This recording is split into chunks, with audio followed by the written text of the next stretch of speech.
Phenibut is a very interesting nootropic drug because it combines two opposite effects. On one hand, it has calming effects. On the other hand, it activates the brain. Therefore, it is prescribed for both hyperactivity and lethargy. How can we better understand the effects of this drug? Neurotropics are a very peculiar group of drugs. They improve brain function and have been shown to boost activity. They stimulate the central nervous system, giving energy to neurons. Therefore, when we say nootropics, well, even the name of the drug itself, nootropyl, is kind of a basic drug. But there are also other drugs such as aminolon, encefalbol, pyritinol. These are drugs that are widely applied in neurology and psychiatry.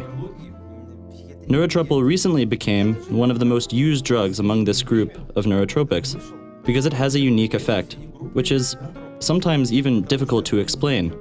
But in fact, it treats the central nervous system and corrects restlessness and confusion. This drug not only neutralizes hyperactivity, but it also treats anxiety. This is how anxiolytics work. These kinds of drugs heal anxiety, and this drug does it too. It manifests three effects. It activates, it makes thinking clearer, it treats anxiety, restlessness, and hyperactivity. It can be used to treat adolescents, children, and adults too. It's also an effective treatment for senior patients. But according to indications, Phenibut can only be used from the age of 8. Well, in practice, pediatricians prescribe it even to infants. So from what age can you take Phenibut? The instructions of use are very strict, and we as doctors should know that the indications must be strictly obeyed. When insurance is involved, we should follow the rules exactly. Experimentation is not acceptable. Indeed, all drugs should be administered at the proper dosage according to certain guidelines. In general, we should never violate these guidelines and indications. However, given that pediatricians working in hospitals have a lot of professional experience, we can respect their judgment in cases where they prescribe this medication. Pediatricians are special doctors. They really understand children. So in the case that they prescribe this drug to children under the age of 8, we can trust them to administer a dose at a safe level. But any drug, including this one, is not recommended for women who are breastfeeding or pregnant. So, what determines these cases? We believe if the pediatrician administers this drug to a child at an earlier age than advised, then it is recommended that the parents, the mothers, discuss this prescription with a supervisor, so the pediatrician can refer to another professional or group of experienced doctors. If another pediatrician approves the prescription and can prove its necessity, then we believe it's reasonable to make an exception to the indications. Past experience has shown that some indications are then reconsidered. As time progresses, our knowledge evolves, and naturally we stop using some drugs. Imidapyrine, for example, was used by our grandmothers for a really long time.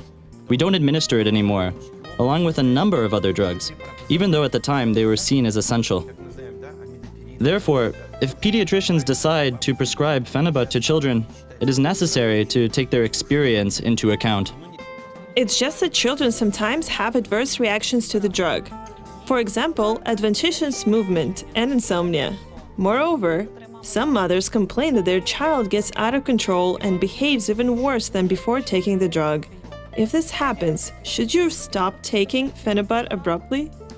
So in pediatrics, as well as in medicine in general, when a new drug is prescribed, we do an injection. We perform a biological test, as you probably heard. A diluted drug is first injected under the skin to see if there will be an individual biological reaction to it. If this reaction is stronger than it should be, the drug is not administered. We call this a biological assay or a bioassay. This is a common practice when prescribing some drugs. A child goes with his mother to a pediatrician, and the pediatrician asks, "Does your child suffer from any drug allergies?"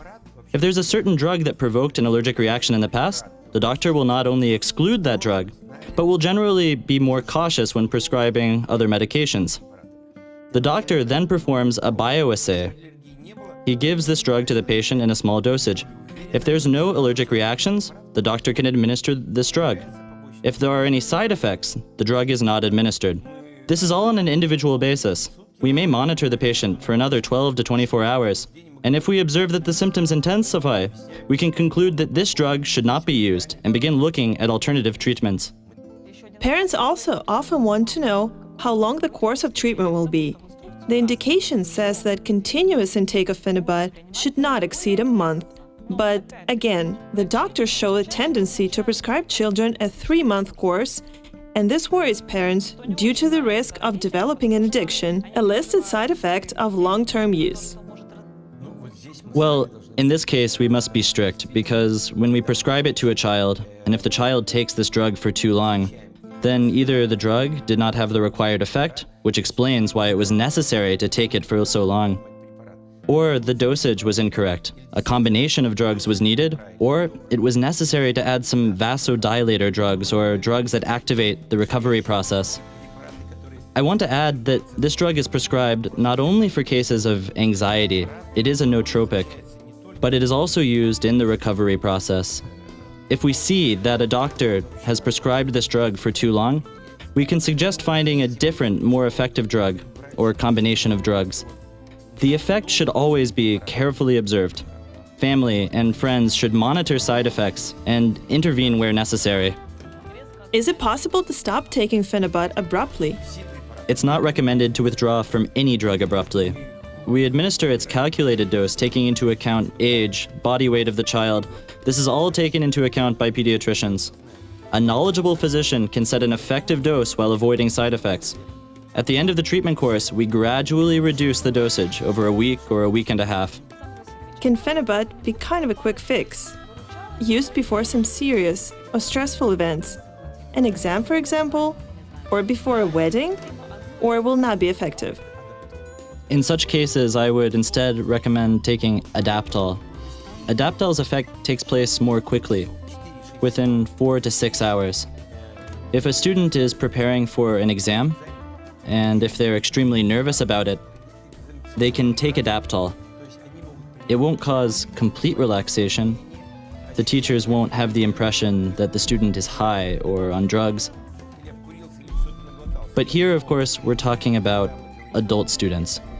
When we talk about children or adolescents, it's better to not take drugs at all. Children need to be taught to overcome their shyness and timidness. Children shouldn't be conditioned to see drugs as a viable solution every time they experience stress. As a society, we should support our children. When parents go to see their child in a school performance, they sit in the audience and look at the child. They nod at them, and the child feels supported, even if they've made a mistake. We smile because a child must concentrate and overcome their fear. If it did not work out this time, it will next time. No pills and no drugs. But if this is some kind of really important event, or people are really afraid of having a heart attack or failing an exam, we recommend Adaptol. It is designed for this purpose. It is not addictive and it helps to ease anxiety.